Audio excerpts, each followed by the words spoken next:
Welcome into the DNVR Avalanche podcast, post-game style, live as the Avs win Game 3 of the preseason 4-1 over at the Dallas Stars. They remain a perfect 3-0 on the preseason, which totally means something and definitely isn't meaningless at all. Yeah, for sure. Before we do that, though, let's do our Dr. Dubs winner shots here.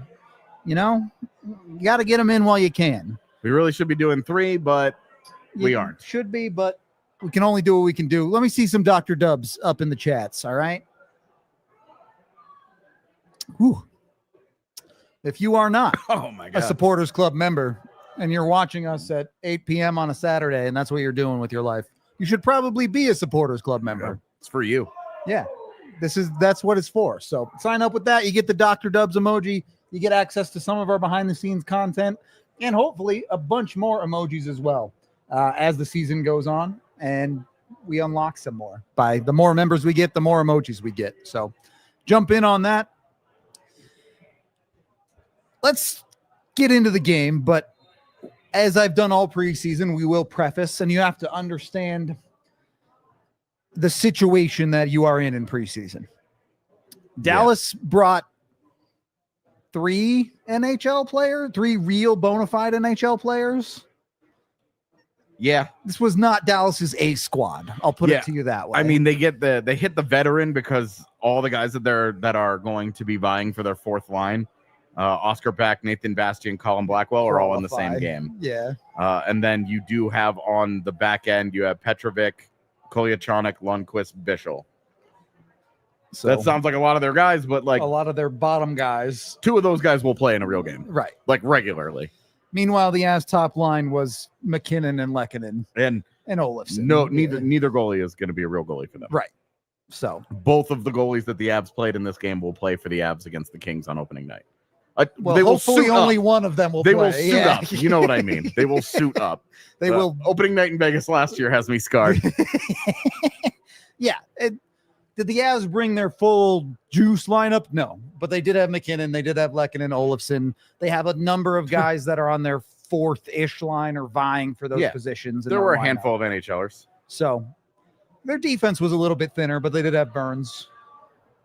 Does it count to have Nathan McKinnon when he is 30% Nathan McKinnon? 30% is generous, brother. Man, I thought I was like, I'm gonna lowball him a little bit here. No. 30%, that was it. Yeah. That was maybe 15%. Yeah. McKinnon. He was coasting. Not invested. All the way around on that one. And then again, that's part of what preseason is. So yes, we're going to talk about the positives, we're going to talk about the negatives, but understand you're not taking the full gamut of what this game was quite as seriously as you might a regular season game. Yeah, don't take very much of it seriously. Yep. Just the competition was like high AHL. Sure. I mean, there's a number of really good AHL players in this game. The competition is there. The game itself, third period was fun. Yeah. First 2 periods, not the best hockey I've ever seen. Yeah. We'll leave it at that. We'll break out into a couple of things. Lecky, multi-point night, looked really good. I don't think we really need to say anything about Lecky because he's Lecky. Yeah. He preseason, regular season, postseason, he's Lecky. No, it doesn't matter the situation. You know what he's going to do. You know he's good at it. Yep. Played effective hockey, scored 2 points, including a goal. Awesome. Scored a goal. The ultimate, like, try hard. Yep. Falling down. I'm just in front swatting of the at this net, puck. In a spot. Yeah. Getting the stick on the puck and good things happen. Outworking somebody. Where do you want to start overarching team things or do you want to get into specific players? Let me ask you that. Well, we can start with the overarching. Okay. So drill down from there. Again, game wasn't particularly good. Shots were 13-7 in the Avs' favor for whatever that's worth after 2 periods, but it was a pretty low event game. at least for the first two. The Avs, I don't even know if I can take a ton as a team from the Avs at 5-on-5 in this game because of the ridiculous amount of penalties that ended up happening. Against Dallas. Yeah, Dallas took, was it 7 or 8? I forget. It's 7 power plays to 2. Okay, so yeah, 7 Avalanche power plays in this game. So you got a good look at those units. The problem is half the guys that are on those units weren't in this game. So you didn't really get a look at what their units are supposed to look like. Again, you got a Nathan MacKinnon not trying at all. On a unit with Brent Burns not trying, and Artturi Lehkonen, who's not on your top power play unit. Ross Colton, who's not on your top power play unit. You did see Olofsson, though, who you might want to try on your power play. Yeah, and you saw a little bit there, but yes, this was not. If you were looking to feel better about the power play, good God, this 0 for 7 did not do that for you. This was not the game. And they had 2 power plays that I can recall off the top of my head where I was like, dang. They moved the puck well. They created some chances. If you have 3 power plays and we're talking about 2 of them looking pretty good, fine. Great. Fine. Sometimes you're just not going to score. The other team has NHL players too. But you went 0 for 7, including a double minor. You went 0 for 7, and I can think of 2 that were good. Yep. That's not very good. Yeah. So, like, let's just be real. There's no way to dress up 0 for 7 as any kind of a good thing. No. But also, don't overreact to 0 for 7 because, again, the personnel on hand is not going to be the personnel that runs their power play. Their PP2 at one point was Ivan, Nielsen, and I can't even remember who else. Gavin Brindley. Yeah. Like their PP2 wasn't a real unit at all, basically. Yeah. Like let's be real here. This was not meaningful. With that being said, if they had gone 7 for 7, we'd be sitting here saying it's still not meaningful. Yeah. This is not meaningful. But also that was a lot of fun. I do think there are some things to look at on this power play, and mostly for unit 1, it's Victor Olofsson, right? Like, I think he looked pretty decent. A couple of those power plays that looked good are stemming from him being the trigger man on that right side. And to be honest, as a whole, I liked Olofsson's game today. Again, easy competition, someone he's supposed to look good against for the most part, but he was shooting the puck well, even if he didn't find the back of the net, and he looks good. When you're talking about the Avs systems of being a forward that you're asking to forecheck and things like that, I think there was a good amount to like from him. Yeah, the willingness to shoot the one-timer early on the power play attempts was met immediately with Dallas going, we're going to cover that. Yeah. They start to shade the PK over towards him right away. Yep. And then Nathan MacKinnon breaks him down for a couple of really good scoring chances. And it was like that was the power play that I think they should have scored on. Yep. It opens up that bumper play that he likes so much when Olofsson is a legitimate threat. And then they went away from it. They did. Which made no sense. I don't know. Well, part of this, and again, I don't care that Brent Burns had a bad game, but he did have a bad game. Yeah. In that aspect, yeah. Did he maybe attempted 1 shot across all of those power plays?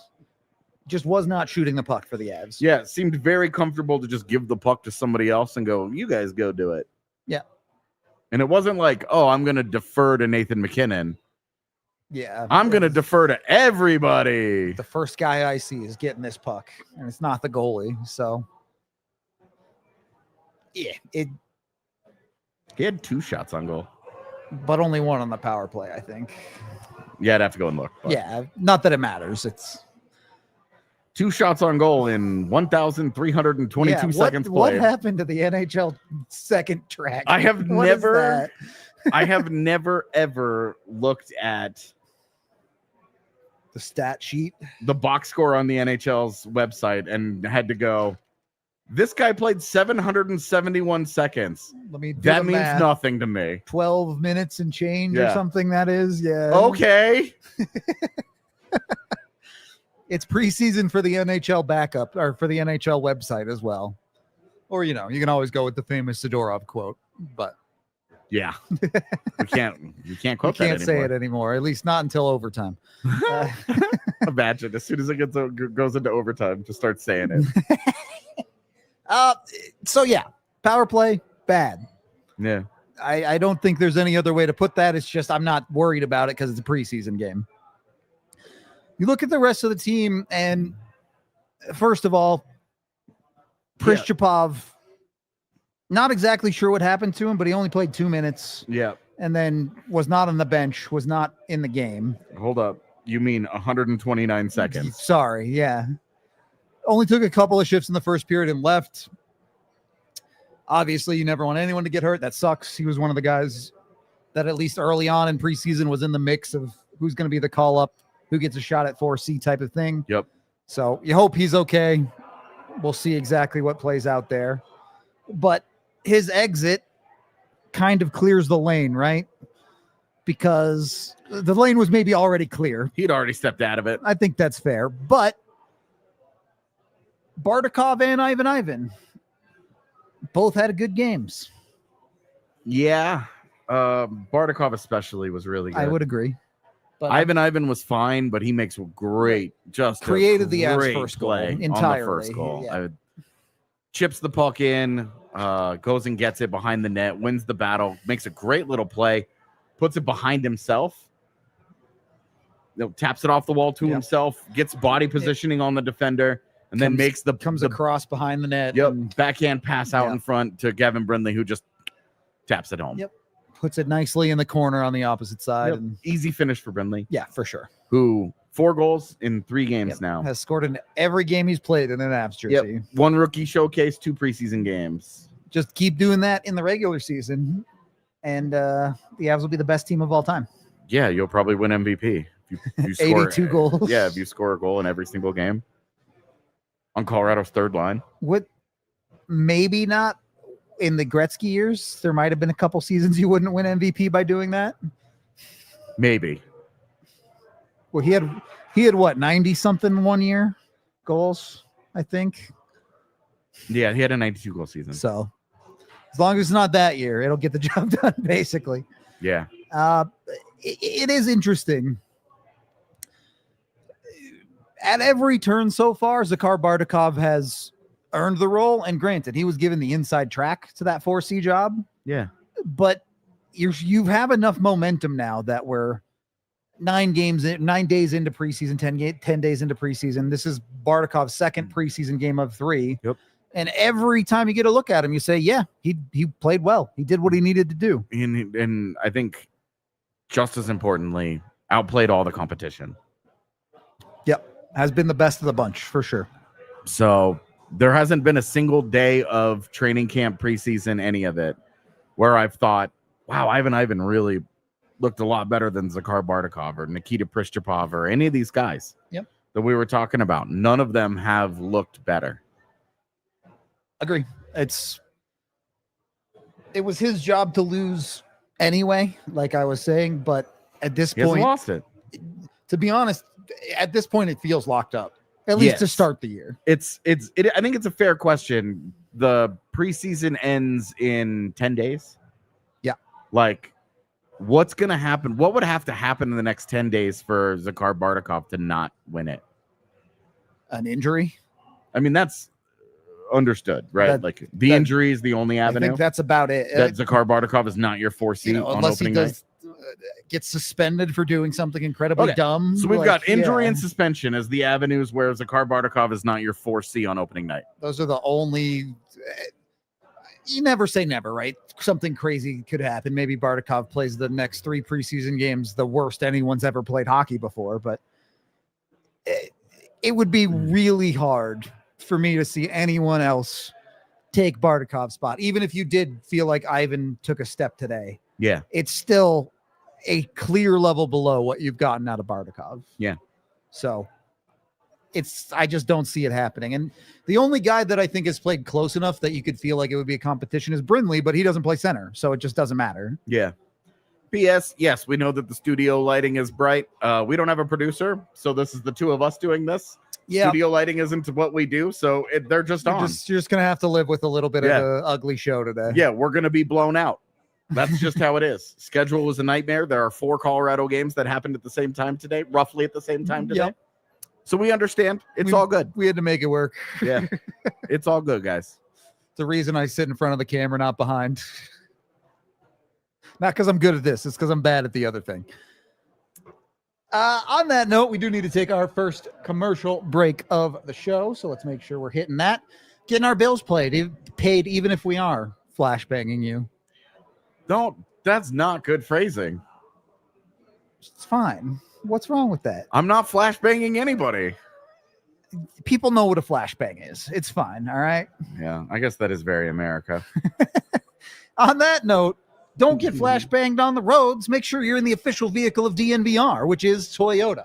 Toyota has a vehicle for everyone, whether it's trucks that have been part of their DNA for generations. They've also got SUVs, sedans, and more. And they've got 17 different models with all-wheel or four-wheel drive available, like the Epic 4Runner, so you can take command on the road or on the trail, wherever you want to explore, even if it's the road less traveled. They also offer more zero or low emission vehicles than any other automakers combined to give customers numerous choices to reduce their carbon footprint. That's 16 different hybrid vehicles to choose from. They even have hybrid trucks like the Tundra iForce Max. Get in with Toyota today at your local Front Range dealerships, including AutoNation Toyota Rapo and Centennial, Corin Toyota in Boulder, Groove Toyota in Littleton, Mountain States Toyota in Denver, Stevens Toyota East at Aurora, and Stevens Toyota West in Lakewood. Toyota, the official vehicle of the Colorado Avalanche and us here at DNVR. Toyota, let's go places. Once you've got yourself in your Toyota, make sure you're also getting yourself with the right checking and credit and debit account. That's with Ent Credit Union. They are offering up the best account for Broncos fans. You can get with them, get the official Broncos checking account. It's loaded with all sorts of different perks for Broncos fans specifically. You can get a chance to win Broncos tickets for every 15 swipes of your checking debit card that enters you for winning those tickets. They have the Broncos debit card, which you can get customized with a Bo Nix edition. They even get you 10% off food and gear at Empower Field. Plus, on top of all of that, there's no surprise fees. So if you're ready to bank like a Bronco, head over to ent.com/DNVR. That's ent.com/DNVR to learn more. Of course, they're insured by NCUA, membership required. Accounts require associated ENT Broncos debit card. Second period of the DNVR Avalanche podcast. AJ, let me ask you this. When we're talking about a preseason game, when we're talking about skill levels that maybe not line up super well from team to team, is there anything specific you look for out of guys in a game like this? Yeah. It's a dumb answer, but I look for the guy that plays well. Fair enough. Like, yeah. Who's going to stand out? I'm not looking for anything from Nathan McKinnon. Don't get hurt. That's it, right? Coast and get out of there. Yeah. Artturi Lehkonen is just going to do what Artturi Lehkonen does. Yep.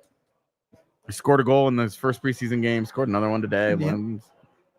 Why not? Why not be a good player? Both of them just right in front of the net, and he's just working hard. Like, great. Artturi Lehkonen's probably costing guys jobs because he's outworking them in front of the net. That's it. Like, Dallas looking at their guys going like, what happened, bro? Yeah. Utah did the same thing where they're like, you're trying to make a team here. Artturi Lehkonen, bad for the economy. You heard it here first. Taking jobs away from people. I think that's just what it's going to boil down to for me when we're watching it and we're talking through the game as we do. It's really just like, who plays well? Who's looking good out there? Who's actually standing out? Who's making them make decisions? Who's forcing their hands a little bit? One of those guys that I think that we have not talked very much about is Tristan Nielsen has been looked really good today. So he has a 2-goal game last weekend. Yep. A couple of those goals are he was at the end of some pretty nice plays. Yeah, like he was the recipient of really good hockey on the other end, but he finishes. Great. Gets an empty net goal tonight. Great. But we talked about him all night long. His speed was making an impact. He wasn't afraid to get involved physically. He was going for a hit. Yep. He's going to mix it up. He's scrapping with guys. Yep. I don't remember which dude it was that looked like he could eat him for breakfast, but he was jawing with him. He wasn't going to fight him, but he was jawing with him. He wasn't going to fight him, but he gave him a little bit of business. Yeah, you know? Absolutely. He's like, hey, I'm here. I'm not that kind of here, but I'm here. And respect. That's not who Tristan Nielsen is. For sure. Don't do that. The biggest thing, don't try and make a team and make an impression by being something who you're not. Yeah. Just be true to you, man. Just be you and it'll all work out, right? It's so cheesy and it's so lame. But if you try and be the absolute best version of who you are to your core, you've put yourself in a great position to be successful. And we've seen Tristan Nielsen capitalize on his invite to the Avs. Well, they've kept him around this long. There's an interesting conversation there because this is his second preseason game. We saw them cut a couple of guys today that got 0 preseason game. Those were AHL guys anyway, but there's a reason he was here for a second game. He looked good in that game. Maybe he gets a third game. Is he going to play for the Colorado Avalanche this year? No. But is he on his way to earning a contract? Maybe. This is exactly what it looked like with Ivan. Yep. When he was an invite and it was like, we like him, let's see. He got an AHL contract out of it, and then he turned that AHL contract into an ELC. You got to build. Yep. It has to start somewhere, and he's had a good camp. You can't take that away from him. I have not been paying much attention to him at practices because we've got a lot of other stuff going on. Yep. But like, he's gotten into games, he's made impressions. He's stood out. He's making them make the decision with him of, all right, we want to see more. We want to see more. And that's all you can ask from a guy like that in that position. Make it hard to have him take you out of the lineup. And he did that. To be honest, I think the master of that this preseason has probably been Gavin Brindley. It has been. But Nielsen deserves the credit for a guy who, same as you, through the first week of preseason, I'd be lying if I said I noticed him much.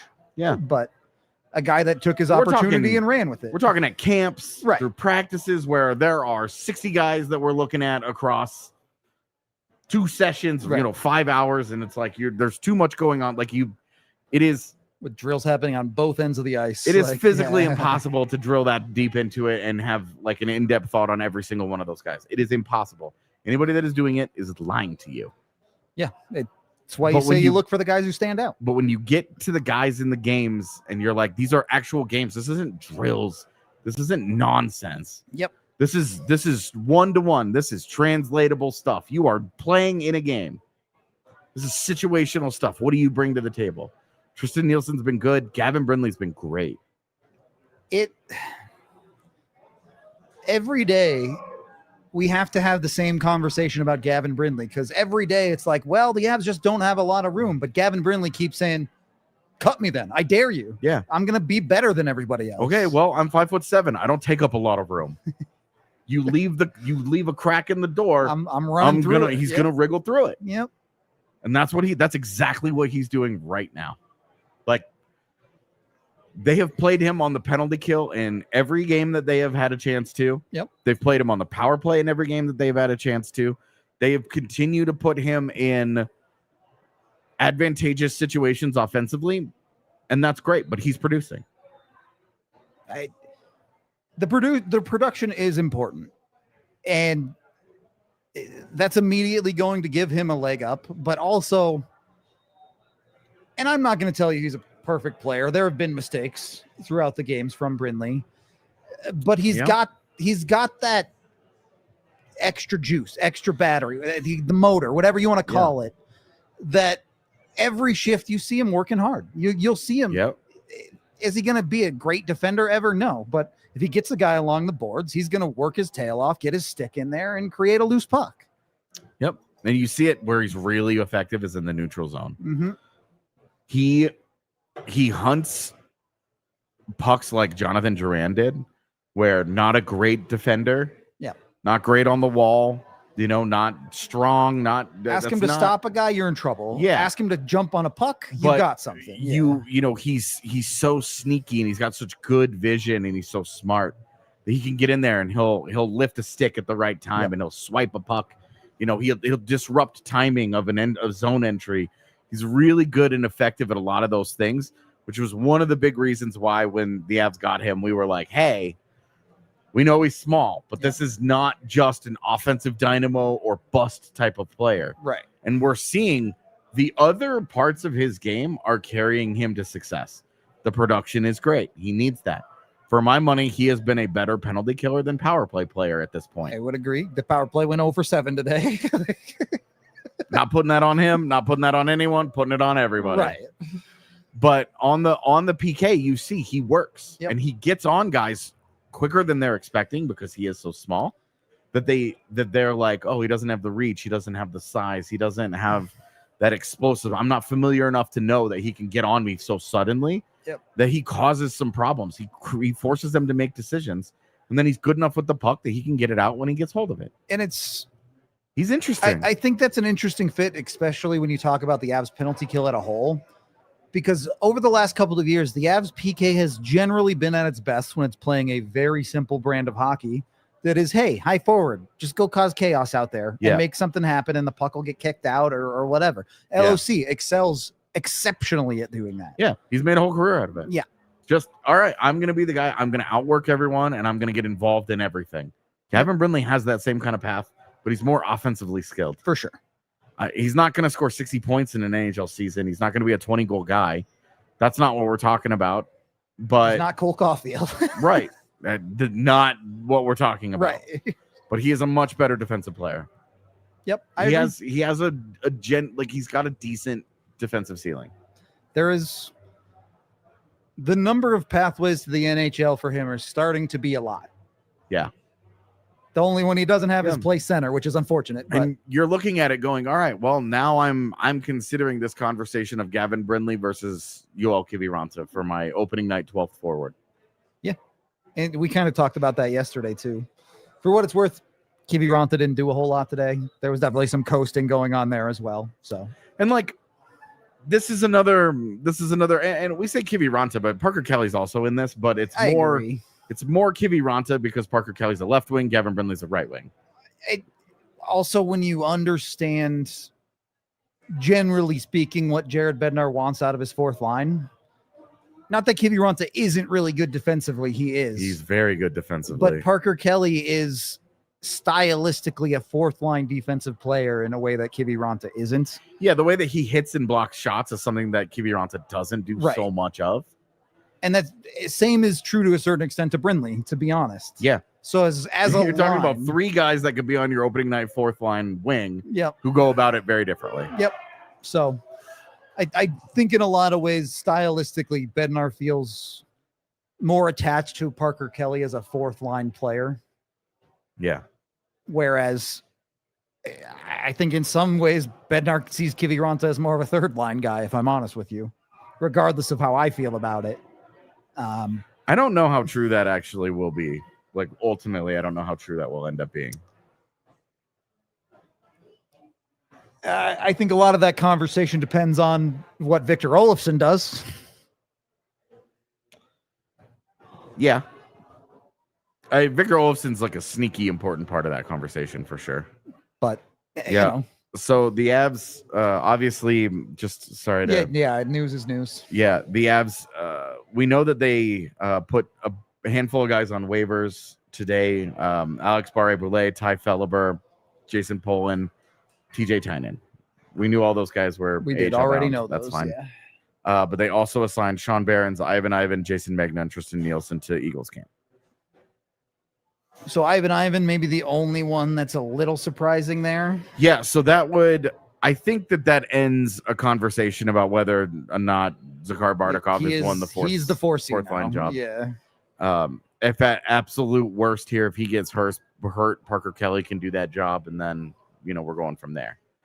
But Nikita Pristupov, I don't know. We were leaving, so we don't know what happened in the post-game presser, what got said about his availability. Correct. But right now, you are looking at that fourth line. Matt Steinberg is also still around as an extra forward, but a lot of those guys have been cleared out now. Gavin Brindley's in the big room. Yep. Gavin Brindley in the real practice locker room. He's in the big room now. Of course, we were advocating for it, and then they have practice on Monday. I'm not going to get to go to it. I think they have practice tomorrow. They do not. No? Did I read the schedule wrong? One of us did. Yeah, Sunday practice, 9 a.m. They got practice tomorrow. That was me. I read it wrong. It's usually me, so that's tight. That's a new change to that conversation. But yeah, that does sound like one. Yes, Bardakov has locked up the 4C. Two, the fact that Gavin Brindley is still around there does mean something. I think doesn't mean he's going to play for the team or anything. Gavin Brindley and Matt Steinberg are kind of in this mix for opening night roster. Yep, as depth guys. Correct, and it's again, there's 3 preseason games left. There's a long way to go here. Let's not. We have a whole week of games that will decide things. Right. Honestly, in the next, they play Tuesday and Wednesday. Tuesday for sure. I'd have to look after that. Yeah. Regardless. Yeah. By this time next week, we will pretty much have an idea of all right where we're at. These are the decisions that they've made. And by this time next week, opening night will be like 4 days away. So math adds up on that one. Yeah. We do need to take our second break of the show. So let's make sure we hit that. And then we'll get into a couple of other conversations that we have based on this game. As we are brought to you by the Colorado Soccer Association. They're the official hub for 65 plus soccer clubs across the state. They offer programs for youth players, adult players, coaches, referees, and families who want to get more involved in the sport. You can kick off with your kids as young as age 3 for their soccer journey, whether playing for fun or competing at the highest level. Or even if you're exploring a career in soccer, there's something for everyone. You can be a part of history with the 2026 World Cup coming to the U.S. and the new NWSL team, the Denver Summit, both joining the scene here soon. Colorado is the best place to be for an exciting time to play, cheer, and be a part of the soccer buzz. So if you want to get involved, visit coloradosoccer.org to find a club near you and be part of the future of the game.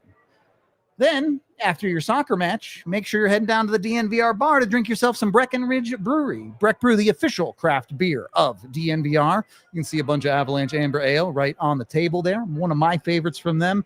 You guys know we love our Breck beer, but they offer dozens of flavors. If you like beer at all, they have a flavor for you, whether it's the IPA Ridge Runner, or they've got the Mile High City, the Broncos Country Pale Ale, the Fun Slinger. They even have Good Company Hard Seltzer. They've got it for everyone. Go check them out. They've been doing it for 33 years, and it all comes down to their love and passion for making good beer. They even make their beer with 100% renewable energy. You can find Breck Beer near you anywhere in the United States. Go to breckbrew.com and check out their beer locator to find Breck Brew in your city at your liquor stores. Third period of the DNVR Avalanche podcast. One other oddity, I should not say it's an oddity, but one other notable thing about the Avs lineup in this game. They slot Ross Colton in at center for this game. And tight. I think we all are expecting Jack Drury to start in that 3C spot. Yeah, he will. But it feels like Bednar is pretty comfortable. Football. Sports. I'm fired up. My team did stuff. It's 20-3. So it was the CSU game at halftime? I'm assuming.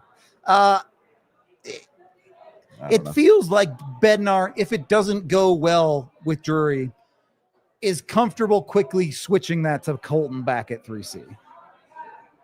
I don't know about quickly, but it's there. Sure. He has it in his back pocket. He had it in his back pocket all last year. I just say, as opposed to in his pressers, Bednar has actively come out and said, yeah, we don't like Parker Kelly. Let's see if we can avoid it. Yeah. As opposed to Colton, where he's like, it's fine if Colton's 3C. I don't hate this. They are leaving the door open for Jack Drury to not be in that spot. Yeah. And honestly, if Gavin Brindley's going to force his way onto the roster, it might be here. With Colton slotting into C and opening that wing spot. Yeah. And it being Drury slots 4C, then you have to make a Bardakov decision. Yeah. There's a lot of moving pieces to that. And this might be, Zakar Bardakov has outplayed 4C. Now we're going to give him a look at 3C with these two guys, and we're going to put a really good fourth line together. And I'm still expecting that Gavin Brindley is not, I'm not going to say he's not making the team at this point. He's played too well. But I'm not expecting him to stick with the team. He might get the Connor Timmins. Yeah. The first week or so he's on the roster, and then they send him down because they're like, hey, this isn't anything you've done wrong. We want you to play, and you're not going to play here right now. It's funny how a player like that can sometimes sort of end up being a wrench in the works. Yeah. Because it's like, you played so good that we have to try it. Yeah. But realistically, this is not our long-term plan. Yeah. And it's not a long-term plan for him. Right. unless they just give him those games and he just balls out, man. If he just steals this job. If he continues to score every single game. I mean, if he just steals this job from Kiviranta and Kiviranta becomes your extra forward, you're in really good shape. But that's a hard ask because as soon as Brindley has 2 bad games, he gone. You know Bednar's going to be twitchy because he's like, it's Kivy time. Yeah. Man. It's interesting because, again, I don't think you're going to get the defensive play out of Brindley that you would a Kiviranta. Yeah. But you look at Kivy's previous season. Yeah. In a world where Brindley plays the whole year, which I know isn't going to happen, but in that world, if he gave you 16-7, you're pretty okay with that, right? Yeah. Yeah, the hard part is Kivy gave you 16-7 with elite defense. Brindley, if he gives you 16-7, you're gonna be like, all right, but what else? What's he doing on special teams? What else? And that's the real wrench here. Yep. There isn't an obvious. It is so easy to look at next year. You fast forward a year, Kiviranta, they don't need to bring either Kiviranta or Olofsson back because Brindley is just that guy. It's Olofsson for me, right? Olofsson's archetype in the NHL is what you want Gavin Brindley to be. He's not super elite shooter man, but offensive third line player is what Gavin Brindley projects as. Very different style, but overall, you're getting to the same point on a different road. I do think there's a world where if everything goes great for Gavin Brindley. Oh, it's the Buffs. Yeah. My bad. If everything goes great for Gavin Brindley, you're looking at Victor Olofsson caliber of offensive player and hopefully someone who's more impactful defensively than we're expecting Olofsson. And you're talking, when you say Victor Olofsson, you're talking like a 35-point guy. Right. 15 plus. Yeah. That's what you're looking for. Yep. I think we're probably a little too in the weeds here because realistically for Brindley, that should not be the expectation for him this season. It's not fair. But a year from now, 2 years from now, that's the type of guy you're hoping he becomes. Yeah. I would be surprised if Kivy's not on the team in January to our comments on the screen's point. Yeah. There's no need. What are you going to do? Yeah. Who are you going to trade him to? What's his value? Are you going to give him up a 5th-round pick? So that you can turn around and go and get a Kivy-like player at the deadline for extra depth? No, you just keep him. We're also making assumptions that the Avs experience 0 injuries by the time LFC is healthy. Right. One, even if it's a minor, a guy's week to week, having a Kivy around for that is huge. Yeah. So there's just no reason. They're not in such a cap crunch that they need to try and cut a corner somewhere. They're not in that position this year. Yep. They can afford to just wherever Kivy is going to fit onto their roster, he's going to fit. They don't need to do it. Now, Gavin Brindley's forcing his way in with his tiny little guy elbows, but that's a good problem to have. What do we do here? Well, this I think doubles back to a conversation we've been having all offseason. You mentioned the waivers, which, by the way, no one's super notable on waivers today. Not yet. Not a big deal. But the guys that I have liked would just not be a good fit for what the Avs need. Right. But if you believe in a Gavin Brindley, if you believe in your lineup with a Kiviranta as your 13th forward, it makes the idea of a forward waiver claim significantly less valuable. Just going to let it breathe. Yeah, it's fine.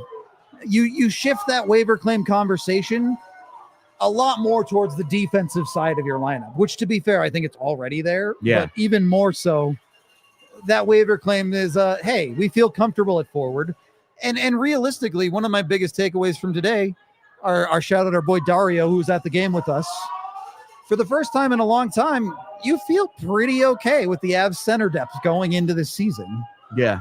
You don't necessarily need that flex guy that you felt like you've needed a lot of years in the past. The thing about feeling good about it today is that we could get 2 weeks into the season and feel differently.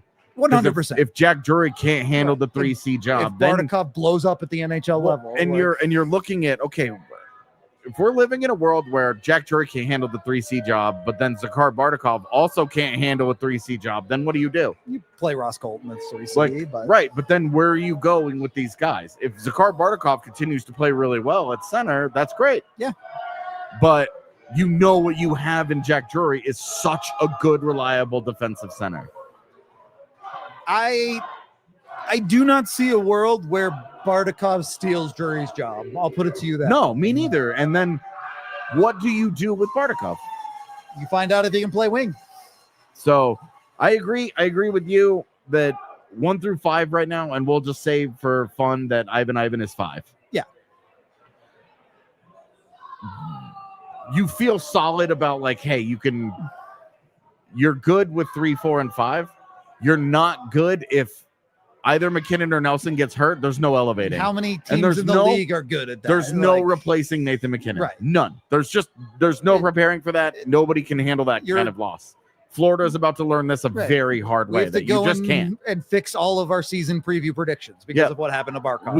You just can't, right? But if you lose a Brock Nelson for some reason. The Avs don't have that guy that can elevate. That's fair.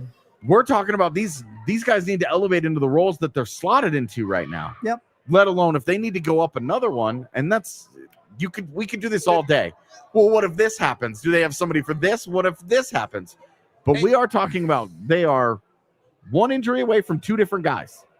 Yeah, but so are most teams. Yes. If not all teams, to be honest. But this is just me being devil's advocate of when you had Charlie Coyle, you didn't feel this way. You could feel that Charlie Coyle could at least step in and be a low-end 2C option. This for a little the bit. Cal Ritchie ceiling conversation, right? Yeah. Like, that's what this really is. And I get that. Fair enough. You can say the Avs don't have those guys at center that can play up in the lineup, but call it hubris if you want. This is a trade deadline problem for me. Oh, yes. You can solve that when you get there. Do we need to sing the fight song twice? I'm saying. They didn't sing it after the first touchdown. We need to come up with an Avs fight song so we can be this annoying when the Avs and Nuggets play at the same time in the bar. Not that I'm not trying to hate. Pop off about your teams for the record. I just hate fight songs in general. We don't need the fight song twice. I'm sure Alyssa's like, all right, haters. Yeah, we get taken off the air here. Yeah. We're being run by She's gonna be like, producer. Oh, really? End stream. No, I agree. It's a deadline problem. I do think that we are like not. It's tough because I think we are at the same time saying don't worry too much about preseason results, and then looking at preseason results and hard. saying You have to strike a balance. And saying, well, they're good at center now. Yeah, don't take it too far. I'm saying I feel better about center going into this season than I have since 2022. Yes. That, I think, I don't know how you would feel otherwise. The center depth last year was a train wreck. The center depth before that was JT Compher at 2C, and then Ryan Johansson, and then Casey Middlestat, and, blah, blah, blah, blah, blah, right? Like, and you even felt good, or rather, I'll speak for myself. I felt good about their center depth going into last season. Yeah. And, Casey Middlestat ended up cratering, and it was what it was. But that was the 1 and 2C. When you looked at the 3 and 4C at the start of last season, Jack Drury wasn't here yet. Right. You're dealing with what position does Ross Colton actually play? Yeah. And then Parker Kelly was your 4C to start the year. We knew at the beginning of last year, they're going to need to find a bottom 6 center somewhere along the way. Right. We're not having that conversation to start the season. Exactly. And I think that's your entire point. Yes. We're not going into the year going, well, who's really going to play this job? Their centers on game 1 could be their centers for game 1 of the postseason, reasonably. Yeah. I do wonder how much turnover we will see in this roster in the regular season. Because it's always there is always going to be a little bit, but really, it at the moment it requires guys to fail. Let's swap over and talk about the defense a little bit here. Yeah, I guess. Because really the only NHL defenseman in this game for the Colorado Avalanche was Brent Burns, if we're being honest about it. But we're in a conversation where Keaton Middleton, we're expecting him to be the 7. Okay, fine. I actually thought he played pretty fine today. Oh, I disagree. He's always going to have the foot speed issues. That's just part of it. Like, I've come to accept that about his game. I say I disagree. It's just that it's fine. He had a couple of good plays in the PK. Not even what I want to talk about. We're in a position where he's going to make the NHL roster. Yeah, it really doesn't matter. I don't think anyone did themselves any favors if they were trying to make themselves the number 8D today. I think it's Jack Ashawn. I know we've kind of been trying to push Wyatt Amat, but he just hasn't done anything with it. I didn't like either of them today, if I'm being honest. And with Jack Ashawn, what I do really like is that, man, he plays hard. Okay. That's it. He plays hard. I got a whole laundry list of people who played hard that weren't very good, buddy.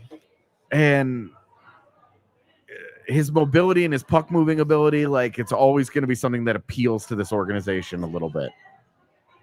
In a perfect world, where does it go, though? You can see the mechanical fit in an Avs system. But where does he fit on this roster? That's my problem. I think this is the problem that I have with Wyatt Amat, is that we like him because stylistically he fits, but what he's actually doing on the ice is a little less. How effective it's a little is it lacking. Actually? Sure. And Sean Behrens just needs to play in the AHL. Like, that's again, this entire preseason for Sean Behrens was play some games, get back to playing hockey. You've been away for 18 months with this injury.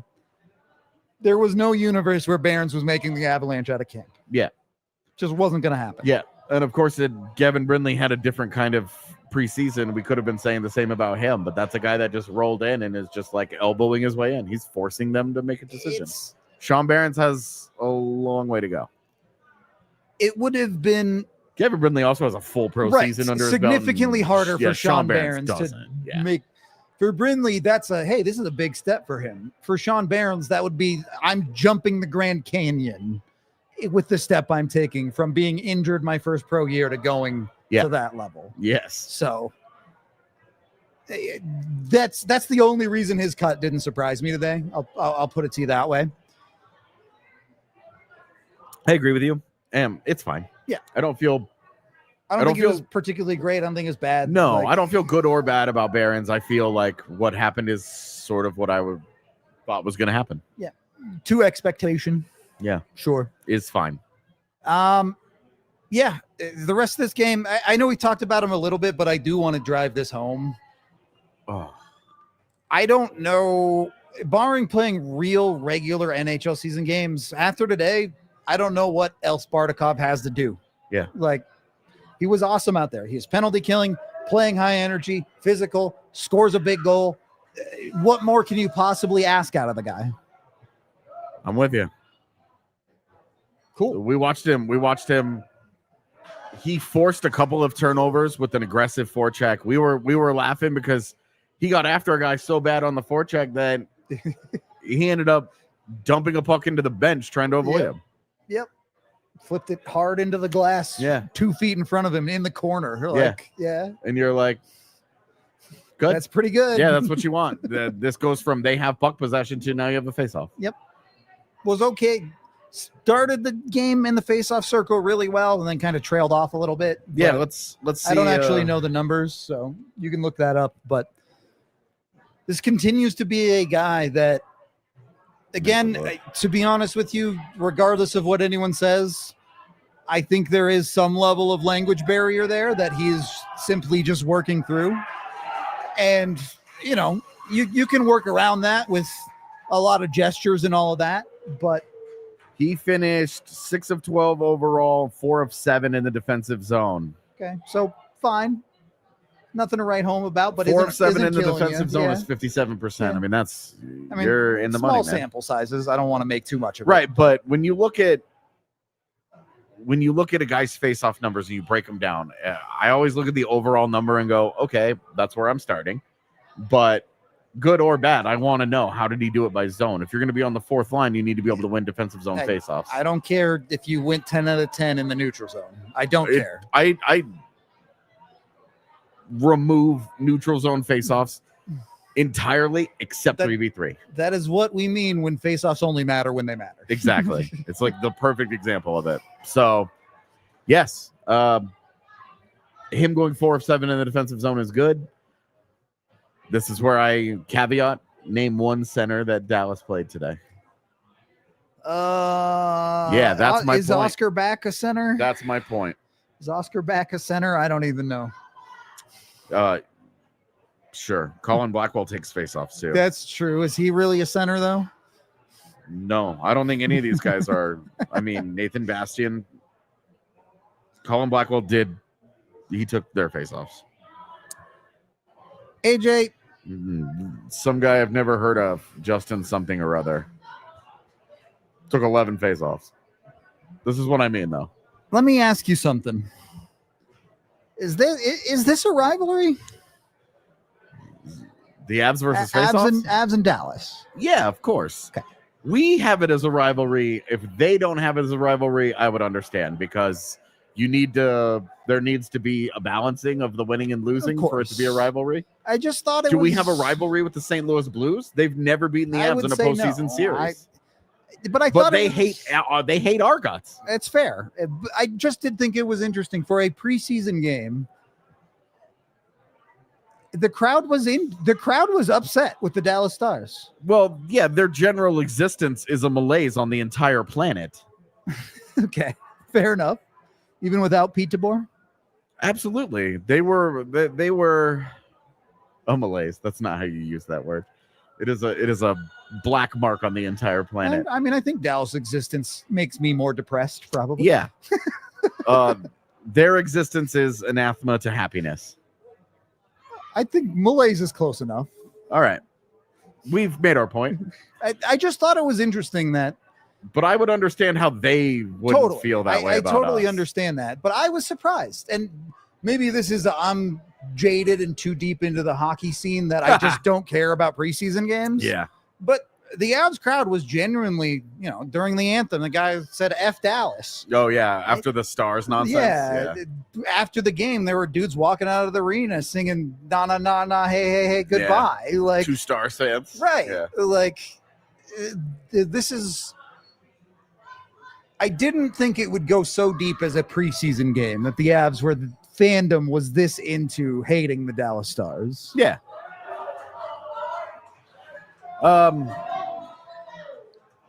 As long as they keep playing each other this often in the postseason, they're going to hate each other. But it's one-sided. True. What's the difference? Until the Avs win one. What is the difference between Colorado and Dallas and Edmonton, LA? LA hates Edmonton's guts, but LA can't win. So I think Edmonton the Avs have it. been significantly more competitive than LA ever has. It doesn't matter. You are correct. Dallas owns the series. When you're talking about that, Dallas Stars fans don't care that the Avs won a cup in 2022. They care that they own Colorado. That's what Dallas Stars fans care about. Azray in the chat also saying they played really dirty tonight. Shout out Leon Bischel for getting misconduct in a preseason game for a penalty that was blatantly a penalty. Like, are we at the rodeo? Is this like goat roping? What were you doing to Jack Ashawn? And then to have that level of reaction, he has him in a headlock and he rides him into the boards and they're riding around and Jack Ashawn's trying to get free. Dude and gets Liam out of the Bishop's headlock and Jack Ashawn's just like, dude, what? And the referee is like, that's holding. And Bishop gets immediately in his face and shouts at him the whole way to the box, to the point where the ref is like, all right, an extra 2 minutes. Yep. So then, thank you, Liam Bishop. Now you made us sit through 4 minutes of that god-awful power play. The true villain. That was his plan all along. It was he was a villain in that series. He's a villain again tonight because that nonsense and 4 minutes of that atrocious power play. Jeez. Cool. Maybe that's my takeaway and why I should appreciate Nathan MacKinnon coasting more in the preseason. Because if your options are that or MacKinnon not caring, I think I'll go with MacKinnon not caring for a preseason game. Yeah. If Nathan MacKinnon was acting like that in a preseason game, we would be like, just relax. Right. Now he's the dog, so you know it's not going to happen. If he's all lit up can't like even that. stay calm in a practice. Right. But somehow he gets into a preseason game tonight, and he's the definition of zen. Just chilling. He didn't get hurt. Successful game. A+. Didn't get hurt in a preseason game. A+. Yeah, that net was wide open. Ugh. That was Nathan MacKinnon needed to shoot that puck. Yeah, he did that in the playoffs too. He sure did. The last guy I actually wanted to talk about, and this is more comedy than anything. Scott Wedgewood faced 7 shots across 2 periods. He did give up a goal. Through 60 minutes, roughly, of preseason time, Trent Miner has a shutout. Yeah. I think Trent Miner's good. It's knowing you're going into the season with Blackwood's not going to be ready for game 1. However long it is, ends up being however long it is. Yep. Through 3 preseason games, you feel pretty comfortable going Wedgewood Miner. I do. If this is your tandem that you have to ride for the first, let's just say 2 weeks of the season. Sure. I'm fine. Same. Don't need to make a problem where there isn't one yet. Yeah. So, shout out to Trent. I hope Trent succeeds, if for nothing else. That's a great story. Yeah. Late round pick. Guy earns a contract in the last year of his eligibility. Yeah. Works his way through the ECHL, works his way through the AHL, gets his first NHL games last year. Yeah. I mean, this is the path that we never see an Avs prospect take. It's true. And never. Miner the one doing it. Yeah. He's doing just fine. So, positive vibes there in the Avs net. It's always going to hurt a little bit that they took him over Dustin Wolf, though. There's a guy who's better. There's a guy who's better for sure. That does hurt. Such is life. They got Nabokov coming. It'll be fine. Yeah, Trent Miner can't stop thinking about that. Yeah. He knows he's got exactly 6 months. Yeah. He's like, this is it. We got to do it. Yep. We got to do it. Winding down the conversation here. The Avs are scheduled to play 2 of their last preseason games on the road. Are they hanging the guys around a little bit to go take some road games? Yeah, sure. Okay. Just checking. Yeah.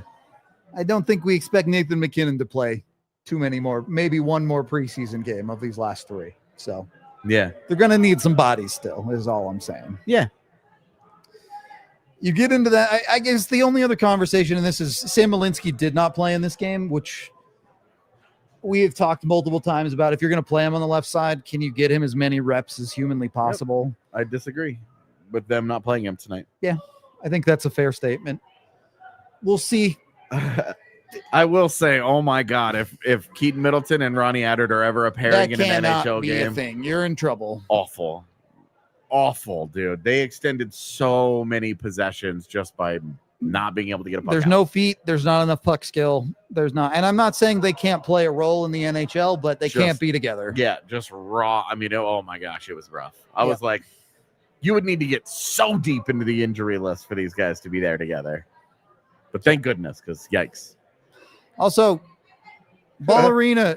Cale Makar's brother plays forward. Just so you know. So funny. They had Cale Makar. So what he's referring to. They had Cale Makar trivia in the arena. Yeah. Oh, what age was he when he debuted? What pick was he when he was drafted? What's his dog's name? What position does his brother play? And then they said he played defense. Apparently, Taylor Makar is a defenseman. He is not. So the Dallas Stars broadcast thought Cale Makar is the one who was hurt, and Ball Arena Taylor Makar plays defense. Thinks that Taylor Makar is the defenseman.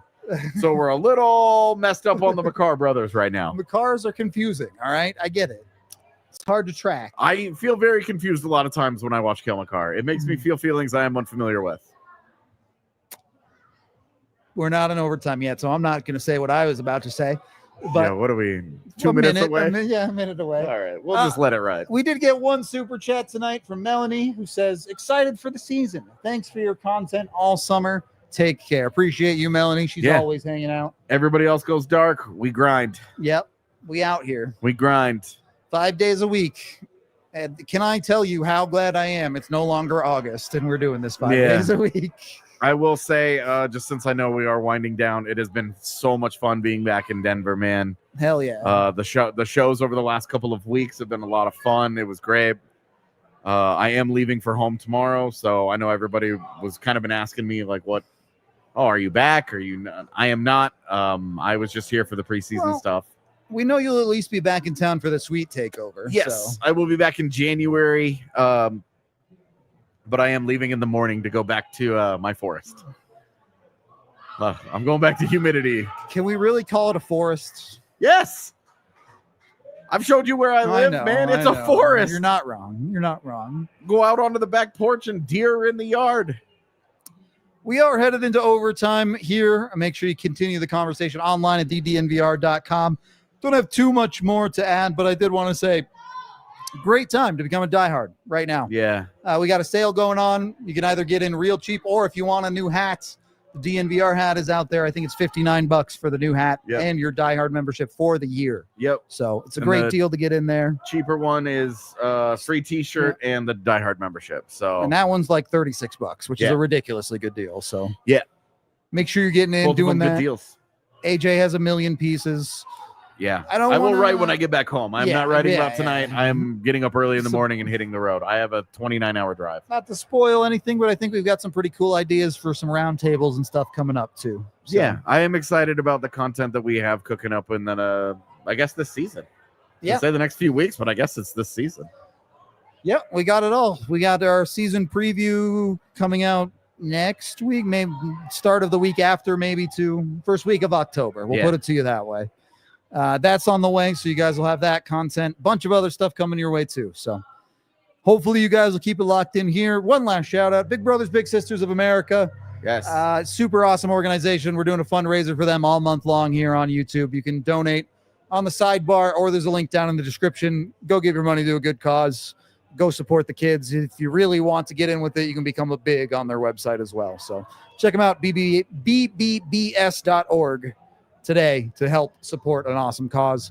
That's going to do it. It is 9:00 and we're going to get out of here before the CU crowd cheers for another touchdown. So I can't hear that fight song again. Yeah. We appreciate y'all. 200 of you here for a preseason postgame. That's awesome to see. I'm ready to get this season rolling. We appreciate y'all. This has been the DNVR Avalanche podcast, and we will talk to you, I guess, Tuesday. We're off Monday. So yeah, we'll see you Tuesday. We all silly like the mayor.